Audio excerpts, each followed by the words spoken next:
friends, welcome to Secret of சமையல். இன்னைக்கு நான் பார்க்க போறது நீங்க எக்ஸ்பெக்ட் பண்ணாத ஒரு காயை வச்சு ஒரு பொரியல் நம்ம இன்னைக்கு செய்ய போறோம். ரொம்ப சிம்பிளான பொரியல் இது.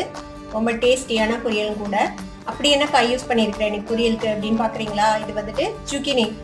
ஆமாங்க, ஜுக்கினி வச்சு தான் நான் இன்னைக்கு வந்துட்டு பொரியல் பண்ணியிருக்கிறேன். இந்த பொரியல் எப்படி இருக்கும் அப்படின்னு நீங்க யோசிக்க வேணாம். ரொம்ப டேஸ்டியா இருக்கும். கிட்டத்தட்ட நம்மளோட புடலங்காய் பொரியல் அந்த மாதிரி இருக்கும் சாப்பிட்றதுக்கு. இந்த சிம்பிளான ஜுக்கினி பொரியல் எப்படி செய்யறது அப்படின்னு பாக்கிறதுக்கு முன்னாடி நீங்க என்னோட சேனலுக்கு இப்பதான் முதல் முறையா வரீங்கன்னா இந்த வீடியோ கீழே இருக்கிற சப்ஸ்கிரைப் பட்டனை மறக்காம பிரஸ் பண்ணுங்க. பக்கத்துல இருக்கிற நோட்டிபிகேஷன் மேலேயும் மறக்காம கிளிக் பண்ணிடுங்க. அப்பதான் என்னோட ஃபியூச்சர் நோட்டிபிகேஷன்ஸ் உங்களுக்கு உடனே வந்து சேரும். சரி வாங்க, இப்போ இந்த டேஸ்டியான ஜுக்கினி பொரியல் எப்படி செய்யலாம்னு பார்க்கலாம்.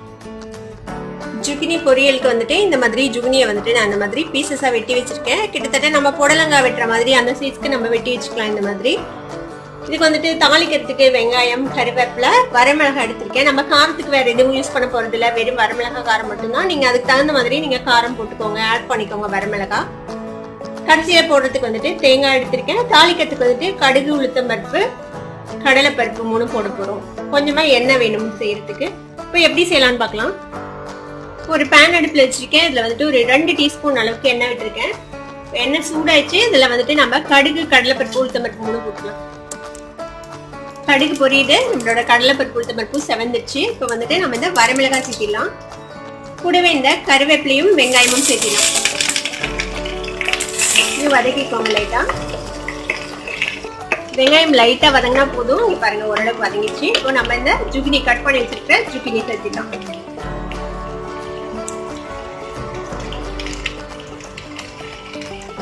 கூட ஒரு 1/2 டீஸ்பூன் அளவுக்கு மஞ்சள் பொடி சேர்த்துக்கலாம். காய்க்கு தேவையான அளவுக்கு உப்பு சேர்த்திக்கோங்க.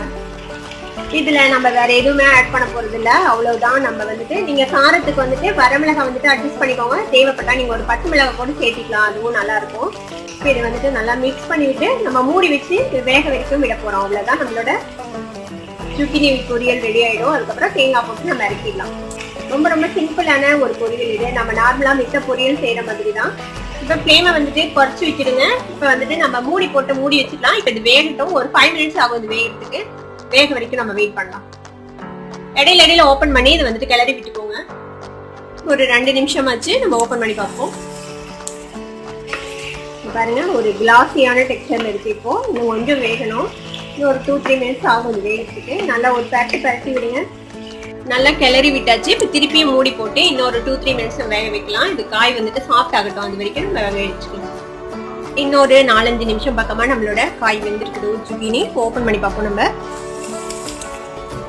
பாருங்க, நல்லா தண்ணி எல்லாம் சூடி நல்லா வெந்துருச்சு நம்மளோட ஜுக்கினி.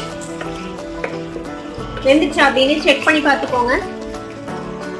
இது மாதிரி ஒரு ஃபோர்க் வச்சு குத்தி பாருங்க, நல்லா சாஃப்டா வெந்துருச்சு. இப்போ நம்ம இதுல வந்துட்டு நம்ம எடுத்து வச்சுக்கிட்ட இந்த தேங்காய் துருவல் சேர்த்து மிக்ஸ் பண்ணி நம்ம இறக்கிடலாம். அவ்வளவுதான். இது ஒரு மிக்ஸ் பண்ணி ஆஃப் பண்ணிடுங்க. அடுப்பு ஆஃப் பண்ணிடுங்க. தேங்காய் போட்டதுக்கு அப்புறம் ரொம்ப நேரம் அடுப்புல வைக்க வேணாம். சிம்பிளா ஒரு மிக்ஸ் பண்ணி நம்ம எடுத்துடலாம். அவ்வளவுதான், நம்மளோட ஜுக்கினி பொரியல் ரெடி ஆயிடுச்சு. எவ்வளவு ஈஸியா சிம்பிளா செஞ்சோம்ல இந்த ஜுக்கினி பொரியல். நீங்களும் இதை ட்ரை பண்ணி பார்த்துட்டு எப்படி இருந்தது அப்படின்னு கமெண்ட்ஸ்ல ஃபீட்பேக் கொடுங்க. இந்த வீடியோ உங்களுக்கு பிடிச்சிருந்ததுன்னா சப்ஸ்கிரைப் பண்ணுங்க. பக்கத்துல இருக்க பெல் ஐகானை கிளிக் பண்ணுங்க. அப்பதான் என்னோட நோட்டிபிகேஷன்ஸ் உங்களுக்கு வந்து சேரும். லைக் பண்ணுங்க, ஷேர் பண்ணுங்க. Thank you for watching this video viewers. Bye bye.